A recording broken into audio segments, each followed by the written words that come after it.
histórica. Lo ha confirmado Sánchez después de visitar los trabajos de identificación en Cuelgamuros. Sánchez anuncia una ofensiva para proteger la ley de memoria democrática de las comunidades gobernadas por Partido Popular y Vox. Reescribiendo la historia valiéndose de una memoria mutilada, mancillando y deformando incluso el sentido de una de las palabras más hermosas de nuestra lengua española, que es la palabra concordia. Batería de iniciativas comparada en el Tribunal Constitucional, la ONU, el Consejo de Europa y el Parlamento Europeo, para impedir que se deroguen las leyes de memoria autonómicas amparadas en la ley estatal y que se reemplace por otras que hablan de concordia y no de reparación, algo que ya ha hecho Aragón. Jamás va a ser restituida en Aragón mientras Vox esté en el gobierno de Aragón. Valencia y Castilla y León quieren seguir sus pasos. La concordia es buena y vamos a trabajarla como siempre. La ley de concordia de Castilla y León se centra fundamentalmente en las víctimas, en ampliar el número de víctimas. Horas antes, Sánchez protagonizaba esta imagen inédita. Sin aviso previo y fuera de agenda, visitaba el laboratorio instalado en el Valle de Cuelgamuros, donde un equipo de forenses trabaja para identificar los restos de 160 víctimas de la guerra civil, la mayoría represaliados del franquismo, reclamados por sus familiares. Los mismos que llevan mucho tiempo esperando poder llegar hasta las criptas como ha hecho el presidente. Han visto a otras personas que no tienen ese vínculo familiar acudiendo a ver lo que se está haciendo allí y realmente es incomprensible. Y en cualquier acto de reparación es que la persona que va a ser reparada participe de todo el proceso.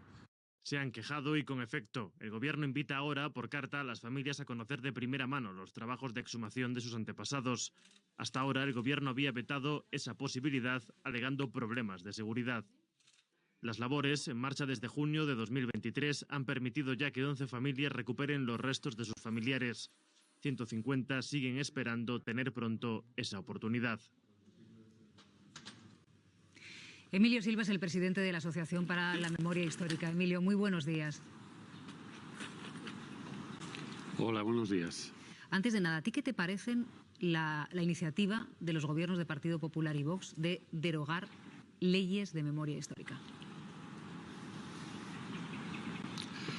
Bueno, forma parte de de una disputa. Estamos disputando en la sociedad española, y digo por fin porque durante muchos años no se ha hecho cuál es el significado del pasado, y en esa disputa pues los gobiernos del PP y Vox están construyendo marcos legales que les permitan preservar los monumentos que se dedicaron a los franquistas, preservar un lenguaje equidistante y en muchos casos negacionista, e incluso he oído al representante del gobierno de Castilla y León hablar de que quieren ampliar el número de víctimas. Lo que quiere hacer esa ley en concreto es cerrar la boca de las víctimas, porque en su artículo número 4 esa ley dice que si nosotros hacemos una exhumación no podemos contar ni quiénes eran las víctimas, ni quiénes eran los asesinos, ni podemos enseñar públicamente imágenes o documentos de lo que está ocurriendo allí, ¿no? Entonces, bueno, forma parte de esta disputa y las asociaciones o los familiares, que yo lo soy, evidentemente no vamos a dar ningún paso hacia atrás porque hemos estado muchos años viendo morir gente sin ninguna atención por parte del Estado y, bueno, pues ahora esta regresión que intentan provocar Vox y el PP, y no es una cosa solo de la llegada de Vox. En septiembre del año 2018 Pablo Casado anunció que el 6 de diciembre del 2018, en el 40 aniversario de la Constitución, él presentaría una ley de la concordia. Quiero decir, esto ya tiene unos antecedentes. Emilio, ahora el Gobierno va a realizar un movimiento que es recurrir tanto a Naciones Unidas como a Europa para denunciar esa derogación de leyes de la memoria histórica por parte de gobiernos de PP y Vox a nivel autonómico. ¿Qué opinión te merece este movimiento del Ejecutivo? Bueno, creo que hay que poner todas las herramientas a favor, no solo en contra de lo que hacen los gobiernos del PP y de Vox, sino a favor de las víctimas, ¿no? Esas son herramientas. Europa ha abandonado, entre comillas, este problema. El Consejo de Europa es un organismo que vela por los derechos humanos entre sus países miembros, y si alguien entra en su página web verá que no hay una sola referencia a los miles de desaparecidos que hay en España, y me parece muy bien implicar a estas instituciones extranjeras, pero también me parece muy bien hacer cosas dentro de España. Y la mejor política que se puede hacer con la memoria se hace en dos lugares. Una es en los juzgados, y a las víctimas del franquismo no se les permite acceder a ellos porque hay leyes que lo impiden, y la otra es en las aulas. Y creo que para combatir esos discursos de enaltecimiento del franquismo, de justificación de la dictadura, lo más importante es la educación. Yo he estado recientemente en un instituto hablando de cómo la organización a la que yo pertenezco hace las exhumaciones, y he oído como unos estudiantes me silbaban el cara al sol. Bueno, lo sabrá, que sepan lo que hacen. Hay muchos que lo hacen con total ignorancia, y esa ignorancia hay que combatirla en los centros de enseñanza, porque lo peor no es lo que diga el boletín oficial de una comunidad autónoma, ¿no? Lo peor es lo que haga la sociedad como reacción a lo que diga ese boletín. Como un arma arrojadiza. Pero insisto, a ver si el problema es la visita. Insisto, es que uno puede pensar que en Cuelgamuros solamente estaban las víctimas republicanas, y no es así. Están las víctimas de la guerra civil española, que tanto dolor y tanto trauma provocó en este país y provocó en miles de familias de este país. Pero y no escuchamos o no han querido escuchar, por cierto, a estas familias durante mucho tiempo. Se les ha prohibido incluso ir a visitar a sus seres queridos. Un segundito, porque ya que está con nosotros Emilio Silva, y Emilio además defiende, lógicamente, que para que la memoria siga viva hay que hablar de la memoria y de qué es lo que sucedió. El abuelo de Emilio, que también se llamaba Emilio, es el primer asesinado del franquismo en ser identificado genéticamente. A mí me gustaría que pusiésemos rostro cuando hablamos de la memoria histórica, Emilio, y me gustaría que nos contases qué se siente cuando uno está al pie de esa fosa común, en el que está esperando saber si recuperan los restos o no de un familiar querido al que se está buscando durante generaciones. En el caso de tu abuelo, además, era, bueno, más o menos factible identificar dónde podía estar, porque había vecinos que recordaban dónde había sido enterrado después de que le descerrajasen 2 tiros en la cabeza. ¿Puedes contarnos cómo se vive ese proceso de espera y qué se siente al pie de esa fosa? Bueno, mira, solo de oír nombrarlo me emociono, porque yo he vivido marcado por eso, ¿no? Mucha gente dice que qué hacemos los nietos metidos en esto, que es algo que pasó hace mucho tiempo. Pero yo tuve un padre que no vive, que con 9 años, después de que un grupo de falangistas asesinaran al suyo, tuvo que dejar el colegio y no volvió a pisarlo nunca más. A mí me educó el trauma de ese hecho terrible, ¿no? Entonces forma parte de mí, porque además antes de nacer yo, si era algo, eran mis padres, ¿no? Y mucha gente habla de esto como algo pasado. En el caso de la fosa de mi abuelo fue muy impresionante, porque durante 2 días Julio Vidal, que es el primer arqueólogo en España que dirigió una exhumación científica de una fosa de asesinados por la represión franquista, estuvieron con una máquina muy despacio 2 días buscando, y cuando ya parecía que no quedaba terreno, que igual el ensanchamiento de la carretera se había llevado la fosa, resulta que ahí aprendí que la tierra tiene memoria. Cuando alguien remueve la tierra, tarda entre 120 y 150 años en volver a estar compacta. Y el operador de la excavadora en un momento metió el cazo en un lugar y dijo: aquí hay algo, porque notó 64 años después que el cazo entraba con más facilidad. Y cuando sacó el cazo y el arqueólogo empezó a quitar la tierra con un pincel, apareció una bota con los huesos de un pie. Y yo me acordé de mi abuela. Entonces, la guerra fue una gran tragedia, pero la multiplicó la dictadura. No todas las guerras civiles tienen por qué acabar exterminando, encarcelando, mandando al exilio a cientos de miles de personas. Hay otras guerras civiles en el mundo que no han acabado así. El problema vino después.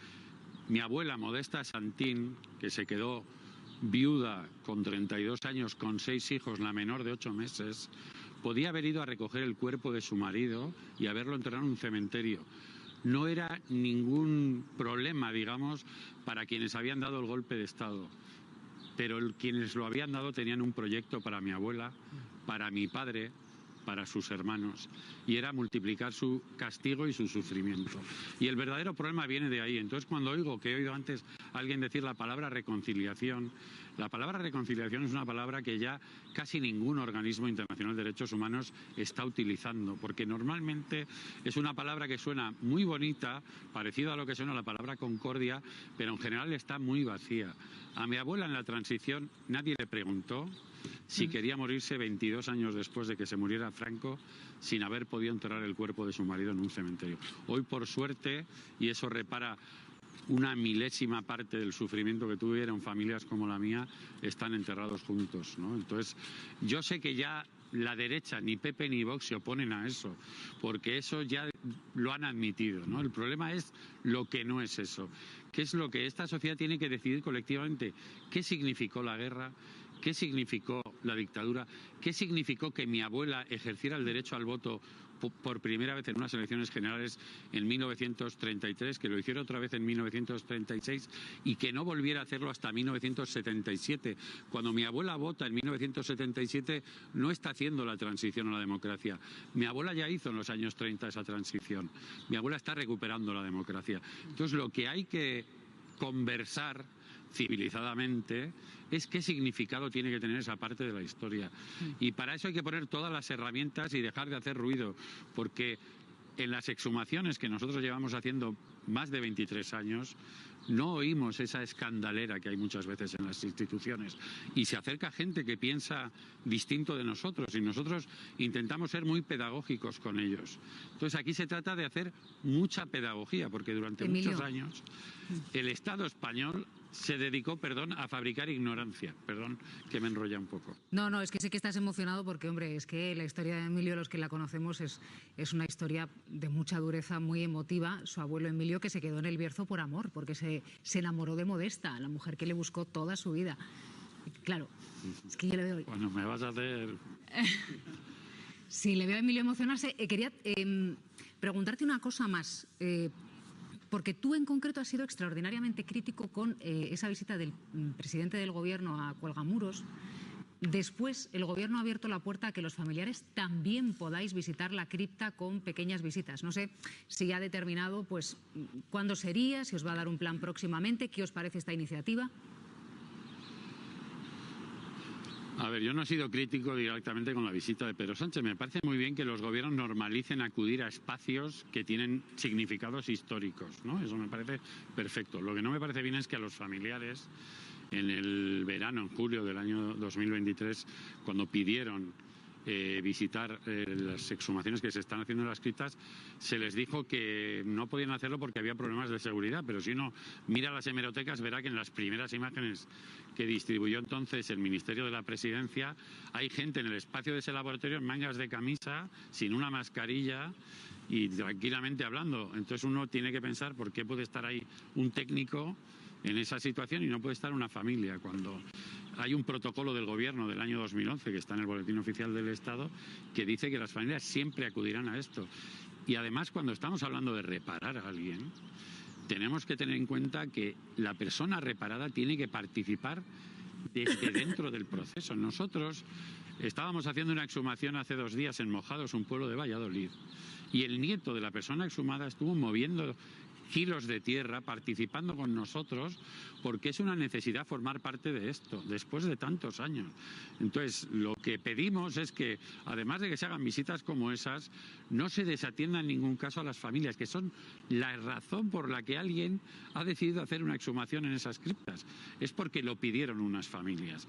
Entonces, ellas son las que tienen que estar permanentemente informadas y bien atendidas por el Estado. Por cierto, por un Estado que todavía no tiene una oficina a la que atenderlas. En este país sigue habiendo miles de familias de desaparecidos y no se ha creado una oficina donde puedan ir y ser escuchadas, cuidadas por el Estado, y que el Estado gire la cabeza hacia ellas y les diga: sé lo que habéis sufrido, sé que tengo una deuda con vosotras y aquí estoy para repararla, ¿no? Emilio, muchísimas gracias por habernos acompañado esta mañana en Televisión Española. Muchas gracias. Un fuerte abrazo. Sé que querías añadir.